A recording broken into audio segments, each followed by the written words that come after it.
Hello students, आप सभी कैसे हैं। उम्मीद करते हैं कि आप लोग भी बहुत अच्छे होंगे। आज बहुत ही लंबे समय बाद मैं फिर से नेक्स्ट वीडियोस अपलोड करने वाला हूं, जो कि आपको टेंस से रिलेटेड है।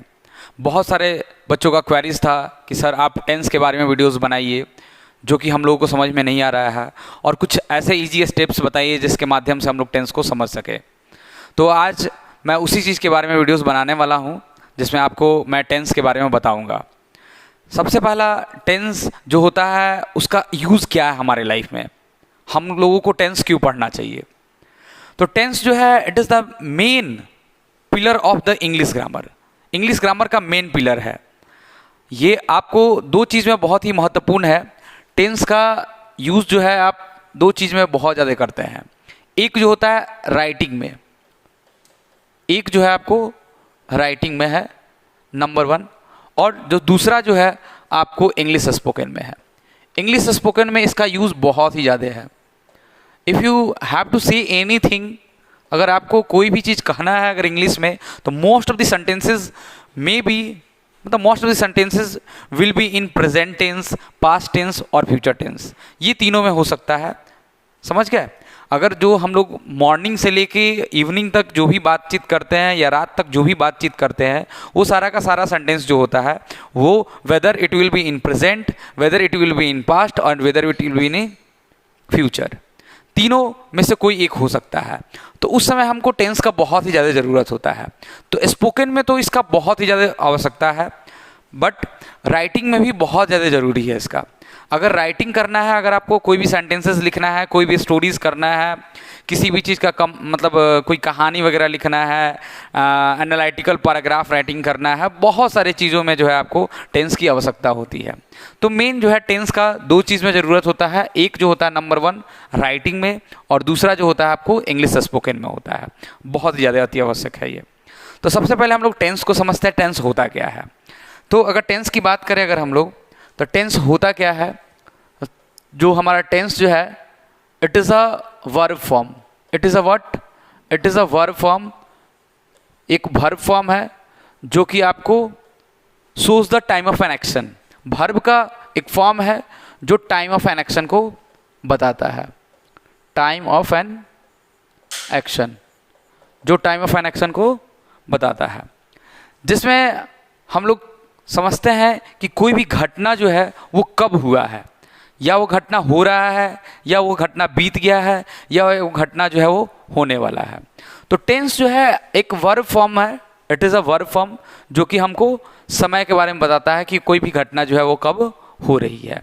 जैसे कि एग्जाम्पल के तौर पे, जैसे आप टेंस का वीडियोस देख रहे हैं, तो आप टेंस का वीडियोस देख रहे हैं, तो ये जो सेंटेंस बोल रहे हैं हम, ये आपको प्रेजेंट में है।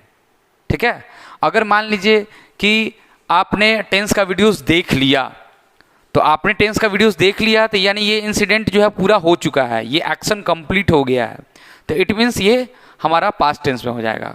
और तीसरा अगर एग्जांपल देखें अगर हम लोग, तो तीसरी एग्जांपल में मैं टेंस का वीडियोस देखूंगा, तो वो आपको जो सेंटेंस हो गया वो फ्यूचर में हो जाएगा। यानी कि आप उस टेंस के वीडियोस को क्या कीजिएगा, देखिएगा आने वाले समय में।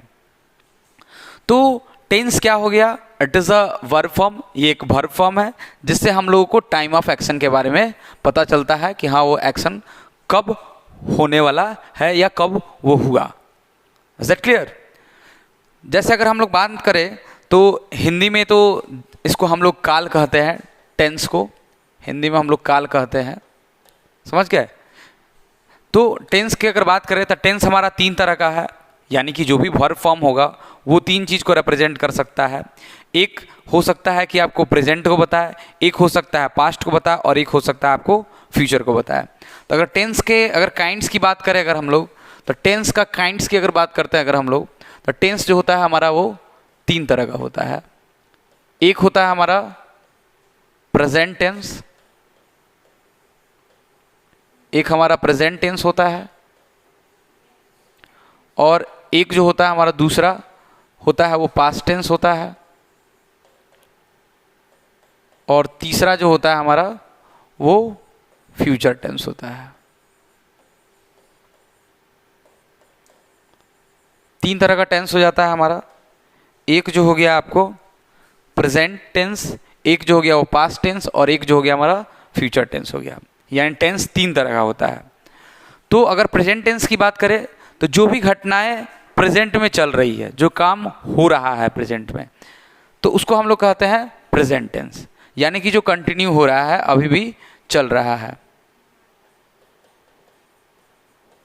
और पास्ट उसको बोलते हैं जो बीत गया है, जो समाप्त हो चुका है, जो एंड हो गया है जो काम, ठीक है। और फ्यूचर टेंस की बात करें तो विल हैपन, यानी कि वो आने वाले समय में होगा वो काम, विल हैपन इन फ्यूचर, जो काम जो है वो फ्यूचर में होने वाला है, यानी कि आने वाले समय में होगा। और जब भी टेंस की बातचीत करेंगे तो टेंस में सबसे इंपॉर्टेंट चीज़ क्या है? वर्ब। जब भी टेंस की बात कर रहे हैं तो उसमें वर्ब जरूर होगा उसमें, समझ गए? सबसे मेन चीज़ है ये। तो टेंस हम लोग जान गए कि टेंस क्या है, एक वर्ब फॉर्म है, वर्ब का रूप है, जो कि बताता है टाइम ऑफ एन एक्शन को, वो काम जो है वो कब हो रहा है, ठीक है। अगर टेंस की बात करें तो ये भी चीज़ हम लोगों को समझ में आ गया कि टेंस जो होता है वो 3 तरह का होता है, प्रेजेंट, पास्ट और फ्यूचर। क्योंकि जो भी घटनाएं घटेगी, हो सकता है वो प्रेजेंट में हो सकता है वो पास्ट में हो सकता है वो फ्यूचर में हो। चलिए आगे की ओर बढ़ते हैं। ये तो समझ में आ गया कि हमारा टाइम ऑफ एक्शन जो होगा, यानी जो भी एक्शन होगा वो 3 तरह का हो सकता है। तो सबसे पहले हम लोग पढ़ते हैं लोग प्रेजेंट टेंस के बारे में। हम लोग प्रेजेंट टेंस को कैसे पहचानेंगे लोग? सबसे पहले जैसे कि हम लोग जानते हैं मैक्सिमम लोग जो है यहाँ पे हिंदी बोलते हैं, तो वो हिंदी को समझते हैं कि कोई भी वाक्य अगर लिखा होगा तो वो वाक्य हमारा प्रेजेंट में होगा या पास्ट में होगा या फ्यूचर में होगा। सबसे पहले हम लोग उसको हिंदी में समझेंगे लोग, और हिंदी में पहचानने की कोशिश करेंगे लोग। देन हम लोग इंग्लिश में अगर कोई सेंटेंस दिया रहेगा, then that time we will identify कि हाँ whether the sentence is in present और पास्ट और फ्यूचर। तो सबसे पहले समझते हैं हम लोग प्रेजेंट टेंस के बारे में। अगर प्रेजेंट टेंस की बात करें अगर हम लोग, तो प्रेजेंट टेंस जो होता है हमारा, वो आपको क्या होता है इस चीज़ को समझते हैं। तो प्रेजेंट टेंस एक ऐसा टेंस होता है जो प्रेजेंट टाइम को बताता है। कोई भी घटनाएं जो हो रही है वो प्रेजेंट टाइम में हो रही है। अगर उसके हिंदी की बात करें तो हिंदी में कोई भी वाक्य अगर दिया हुआ, अगर उसको पहचानना है कि वो वाक्य हमारा प्रेजेंट में है या नहीं है, तो उसका पहचानने का तरीका क्या है? उस वाक्य के अंत में आपको 2-3 शब्द जो है वो देखने होंगे।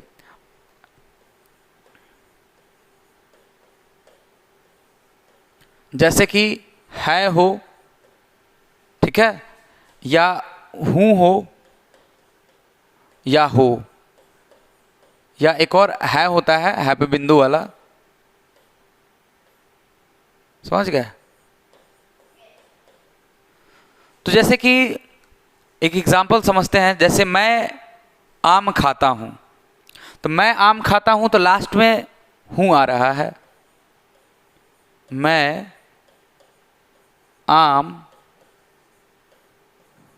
खाता हूँ, इसमें लास्ट में हूँ आ रहा है।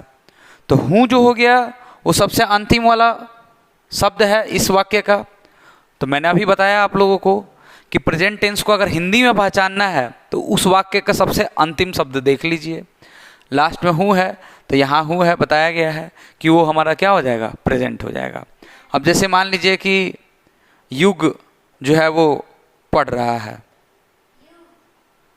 जैसे मान लीजिए कि युग जो है वो पढ़ रहा है, तो युग पढ़ रहा है, तो युग पढ़ रहा है, तो यहाँ पे लास्ट में देखिए अंतिम शब्द जो है वो आपको क्या है। तो लास्ट में अंतिम शब्द है, तो मैंने बताया अभी है रहेगा, तब भी वो वाक्य क्या कहलाएगा? हमारा प्रेजेंट में कहलाएगा। अगर तीसरे एग्जाम्पल को अगर समझे अगर हम लोग, तो इसमें क्या हो जाएगा? जैसे राम और श्याम मित्र है,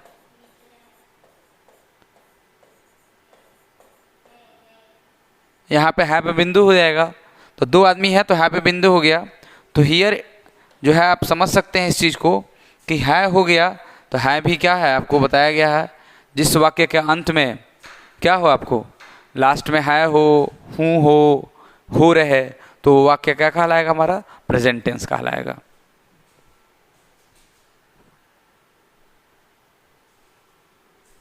बात समझ में आ गई होगा आप लोगों को।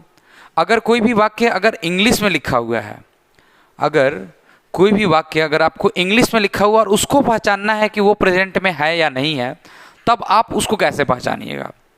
हिंदी में तो समझ में आ गया कि हाँ प्रेजेंट में कौन सा वाक्य है, अगर प्रेजेंट में अगर आपको इंग्लिश में समझना होगा तो कैसे होगा। तो इसके लिए आपको प्रेजेंट टेंस के 4 काइंड्स होते हैं, उस पहले काइंड्स को समझना पड़ेगा, तब हम लोगों को समझ में आएगा। उसमें एक एक काइंड्स को हम लोग समझेंगे लोग बारीकी से, देन वी विल अंडरस्टैंड कि how to identify the sentence is in present tense और नॉट। तो सबसे पहले अगर प्रेजेंट टेंस की बात करें, अगर प्रेजेंट टेंस की काइंड्स की बात करें, तो प्रेजेंट टेंस के काइंड्स जो होते हैं वो 4 होते हैं। प्रेजेंट टेंस के काइंड्स की बात करें अगर हम लोग, तो प्रेजेंट टेंस के काइंड्स जो होते हैं लगभग आपको 4 होते हैं। पहला जो आता है आपको वो आता है सिंपल प्रेजेंट टेंस। क्या होता है, सिंपल प्रेजेंट टेंस बोलते हैं। पहला काइंड ये हो गया। अगर दूसरे काइंड की बात करें अगर हम लोग, तो दूसरे काइंड की अगर बात करें अगर हम लोग, तो दूसरा काइंड हमारा आता है प्रेजेंट कंटिन्यूअस। क्या आता है, प्रेजेंट कंटिन्यूअस आता है। अगर हम लोग तीसरे काइंड की बात करें अगर हम लोग, थर्ड काइंड की बात करें अगर हम लोग, तो वो हमारा आता है present perfect tense. Present perfect tense. अगर हम लोग चौथे काइंड की बात करें तो वो हमारा आता है present perfect continuous tense. Present perfect continuous tense.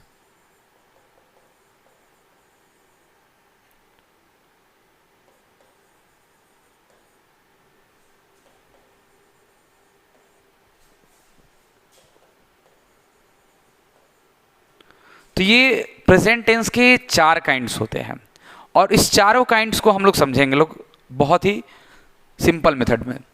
जैसे अगर हम लोग बात करें सिंपल प्रेजेंट टेंस की बात करें, तो इसके पहले हिंदी को समझेंगे कि हिंदी में कैसे पहचानेंगे। प्रेजेंट तो पहचानना सीख गए लोग, प्रेजेंट को कैसे पहचानना है। लेकिन अगर हम लोग सिंपल प्रेजेंट टेंस की बात करें, तो सिंपल प्रेजेंट टेंस को कैसे समझेंगे लोग, इस चीज़ को समझते हैं। तो यहाँ पे क्या होता है, अगर कोई वाक्य हिंदी में दिया है, अगर उस वाक्य के, ठीक है, उस वाक्य के हिंदी क्रिया के अंत में, जो हिंदी क्रिया है उस हिंदी क्रिया के अंत में अगर आपको ये 4-5 शब्द अगर देखने को मिल जाए, जैसे कि ता है, ती है,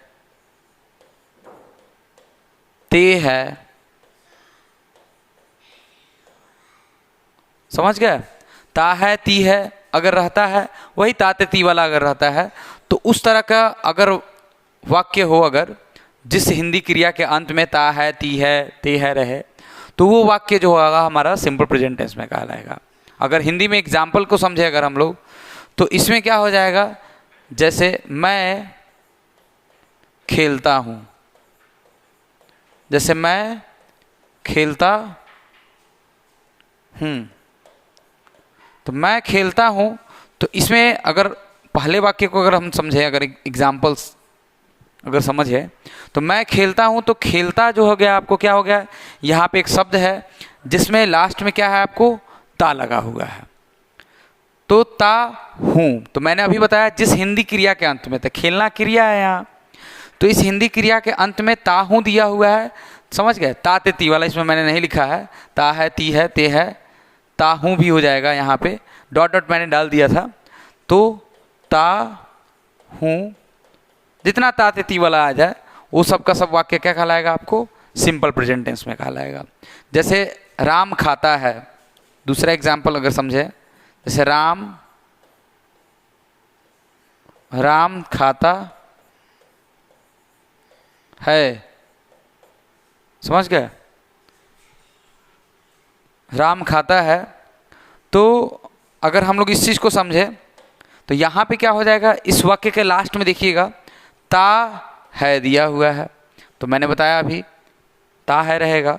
जिस हिंदी क्रिया के अंत में ता है ती है रहेगा, मतलब जिस हिंदी वाक्य के क्रिया के अंत में ता है ती है रहेगा, तो वो वाक्य जो होगा हमारा सिंपल प्रेजेंट टेंस कहलाएगा। ये तो हिंदी में समझने का तरीका हो गया, हिंदी में समझ जाएंगे लोग। लेकिन इंग्लिश में कैसे समझना है, ये सबसे बड़ा सवाल है। तो इंग्लिश में समझने का तरीका क्या है, हम आपको बता रहे हैं। एक जो है आपको सिंपल प्रेजेंट टेंस जो हो गया,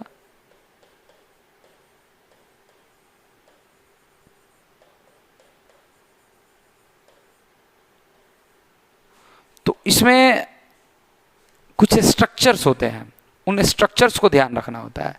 अगर कोई वाक्य अफर्मेटिव सेंटेंस है, तो अगर कोई सेंटेंस अफर्मेटिव में दिया हुआ है, तो अफर्मेटिव का कुछ जनरल स्ट्रक्चर है, उसको समझते हैं लोग। अगर इस फॉर्मेट पे अगर आपको कोई सेंटेंस दिख रहा है, तो आप समझ जाइए कि वो सिंपल प्रेजेंट टेंस में है। जैसे स्ट्रक्चर क्या है, सब्जेक्ट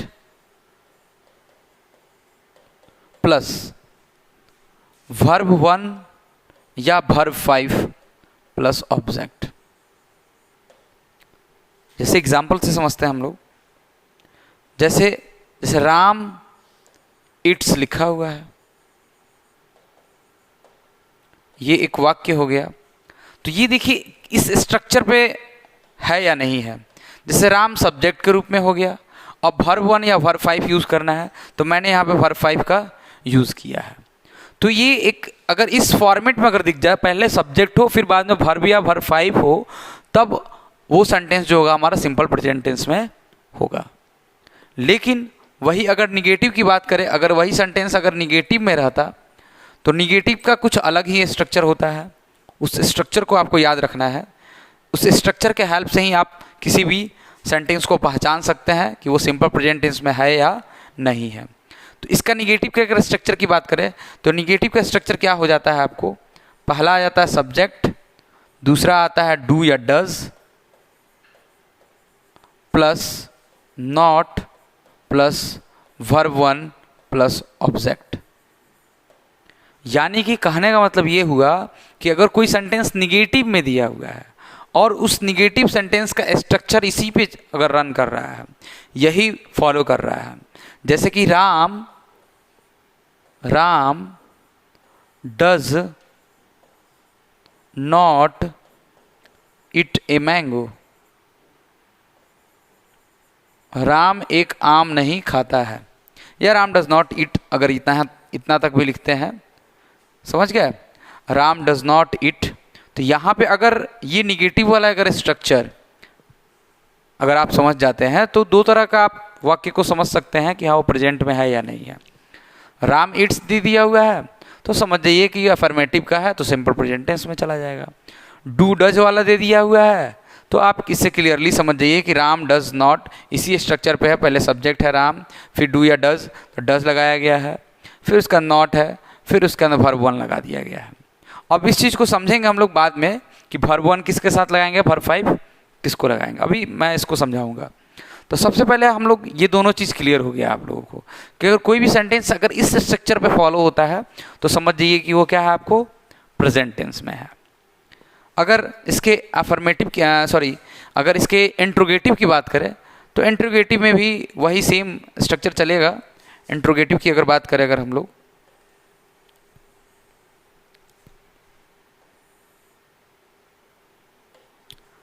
लोग, इंट्रोगेटिव की बात करें, अगर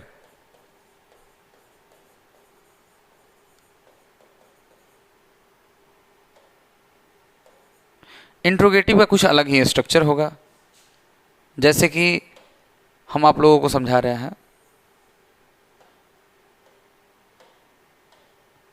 तो इसमें आ जाएगा आपको सबसे पहले डू या डज आ जाएगा, फिर देन आपको आ जाएगा सब्जेक्ट आ जाएगा, फिर वर्ब 1 आ जाएगा, फिर उसके बाद में ऑब्जेक्ट आ जाएगा। डू या does plus subject plus verb 1 plus object होगा। यानी कि कहने का मतलब ये है कि अगर अगर आपको कोई भी सेंटेंस इस फॉर्मेट में दिखाई दे, क्या राम आम खाता है, तो जैसे इसका अगर हम लोग इंग्लिश में बनाएंगे लोग, तो डज राम इट, और यहाँ पे प्रश्नवाचक चिन्ह यानी कि क्वेश्चन मार्क लगाएंगे। तो डज राम इट होगा अगर, तो वहाँ पे क्या होगा, आपको ये सेंटेंस जो है इंट्रोगेटिव है, इस सेंटेंस को देख के आप समझ सकते हैं कि सिंपल प्रेजेंट टेंस होगा। यानी कि जो भी हम लोग सेंटेंस बोल रहे हैं वो या तो अफर्मेटिव में होगा, या तो निगेटिव में होगा, या तो इंट्रोगेटिव में होगा। अगर तीनों में से किसी एक फॉर्मेट में अगर आपको दिखाई दे देता है तो आप समझ जाइए कि वो हमारा सिंपल प्रेजेंट टेंस में है। तो ये तो पहचानने का तरीका हो गया कि इंग्लिश में कैसे पहचानेंगे।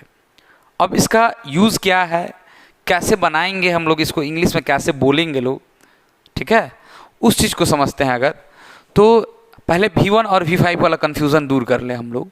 तो V1 क्या होता है, किसके साथ यूज़ होता है, और V5 किसके साथ यूज़ होता है। तो V5 आप समझ लीजिए, V5 जो होता है थर्ड पर्सन सिंगुलर नंबर के साथ यूज़ करते हैं। अब थर्ड पर्सन सिंगुलर नंबर में कौन कौन सा आता है ये चीज़ समझना ज़रूरी है। अब उतना डीप जाएंगे तो सिलेबस बहुत ज़्यादा मतलब इसमें बहुत ज़्यादा लॉन्ग टाइम लग जाएगा उस चीज़ को समझाने में। तो मैं थर्ड पर्सन का सिर्फ एग्जांपल्स लिख दे रहा हूँ, उन्हीं के साथ जो है थर्ड पर्सन सिंगुलर नंबर के साथ ही हम लोग क्या करते हैं, सिर्फ V5 का यूज़ करते हैं। जैसे एग्जाम्पल में हम पूरा लिख दे रहे हैं, एग्जाम्पल आप लोग समझ लीजिएगा। यहाँ पे ही हो या सी हो या इट हो या कोई सिंगल आदमी का नाम हो, अगर सब्जेक्ट के रूप में अगर ये चारों में से कोई एक रहता है तो आप समझ जाइएगा कि वो सेंटेंस में V5 यूज़ होने वाला है। जैसे कि एक और हो जाएगा, जैसे योर ब्रदर, हिज सिस्टर, ठीक है, अगर इस तरह का भी अगर सब्जेक्ट के रूप में अगर रहता है तो वो भी आपको उसके साथ भी हम लोग V5 का यूज़ करेंगे लोग। ये बात सबको समझ में आ गई होगी, उम्मीद करते हैं कि ये सारा का सारा आप लोगों को समझ में आया होगा। तो ये जो है आपको पहचानने का तरीका है कि कैसे पहचानेंगे कि सिंपल प्रेजेंट टेंस में हिंदी में सेंटेंस कौन सा है और इंग्लिश में सेंटेंस कौन सा है। अब इसको इससे रिलेटेड कोई भी सेंटेंस बनाते कैसे हैं इंग्लिश में, तो जैसे कि हम लोग जानते हैं कि सभी लोग हिंदी में बोलते हैं, तो हिंदी में बोलते हैं तो पहले मन में हिंदी में ही आपको सेंटेंस आता है, फिर देन हम लोग उसको इंग्लिश में ट्रांसलेट करके लिखते हैं। बट अगर आप इस चीज़ के बारे में बेसिक चीज़ जाने रहिएगा तब तो आप किसी चीज़ को बोल सकते हैं। मैंने बहुत सारे बच्चों से सुना है कि सर आप डायरेक्ट अगर आप इंग्लिश बोलना शुरू कर दिए, टेंस की कोई उतना ज़्यादा जानने की ज़रूरत नहीं है, तो आप आराम से बोल सकते हैं अगर रोज़ रेगुलर बोल रहे हैं। लेकिन उससे पहले आपको कुछ बेसिक कॉन्सेप्ट्स की जानकारी होनी चाहिए, तभी आप इंग्लिश जो है बोल सकते हैं और इंग्लिश सेंटेंसेस जो है बना सकते हैं। तो सबसे पहले हम लोग इस चीज़ को समझते हैं इसमें, जैसे कि अगर सिंपल प्रेजेंट टेंस की बात कर रहे हैं अगर, तो सिंपल प्रेजेंट टेंस में हिंदी में कैसे वाक्य होंगे।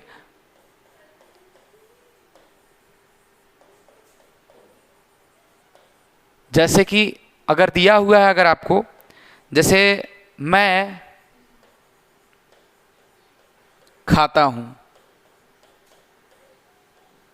मैं खाता हूं अगर दिया हुआ है, तो अगर आपको इसको इंग्लिश में बनाना है, हिंदी में तो समझ के ता है ती है सिंपल प्रेजेंट टेंस में चला जाएगा। अगर इंग्लिश में बनाना है या किसी से आप बोल रहे हैं, बातचीत कर रहे हैं, उस समय कोई वर्ड बोलना है, जैसे राम आम खाता है या मैं खाता हूँ, ठीक है, तो उस समय आपको इंग्लिश में बोलना है। तो कैसे बोलिएगा, तो स्ट्रक्चर याद कीजिए कि मैंने अभी बताया था, देख सकते हैं यहाँ पे अफर्मेटिव हो गया, अफर्मेटिव यानी बिना नहीं वाला, बिना क्या वाला, साधारण सा वाक्य होगा। तो उसके लिए बनाने के लिए क्या होता है, हम लोग सब्जेक्ट फिर वर्ब 1 या वर्ब 5 फिर ऑब्जेक्ट का यूज़ करते हैं हम लोग। तो अगर इस सेंटेंस को देखें अगर हम लोग, तो मैं है तो मैं का इंग्लिश हो जाएगा आई, मैं का इंग्लिश हो जाएगा आई। फिर उसके अंदर देखेंगे लोग वर्ब 1 या वर्ब 5, तो मैंने अभी तुरंत बताया कि वर्ब 5 बस इन्हीं ही सी इट या राम या किसी सिंगुलर नेम के साथ हम लोग V5 का यूज़ करते हैं लोग। तो यहाँ पे उसमें से मैं तो दिया हुआ नहीं है, तो इसका मतलब जो बाकी बच गया उनके साथ हम लोग वर्ब 1 का यूज़ करते हैं, इसलिए आई इट हो जाएगा और इस तरह से हमारा वाक्य जो होगा वो पूरा हो जाएगा। अगर दूसरा वाक्य अगर लिखा हुआ है कि मैं नहीं खाता हूँ, मैं नहीं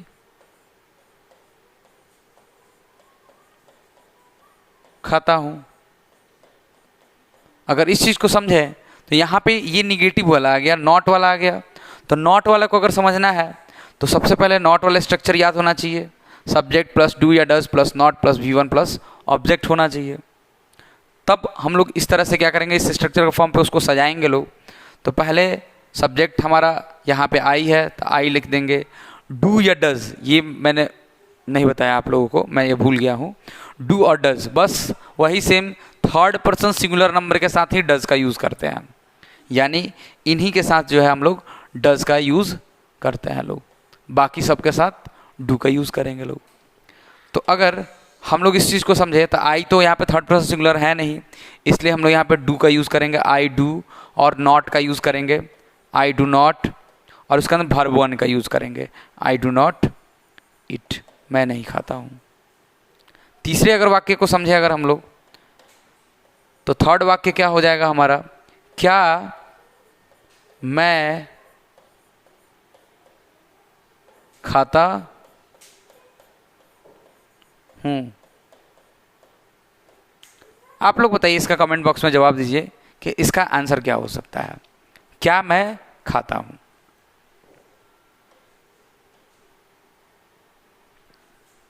चलिए मैं इसका जवाब दे रहा हूँ। क्या मैं खाता हूँ, तो इंट्रोगेटिव का देख सकते हैं यहाँ पे, पहले डू या डज, ठीक है, फिर सब्जेक्ट।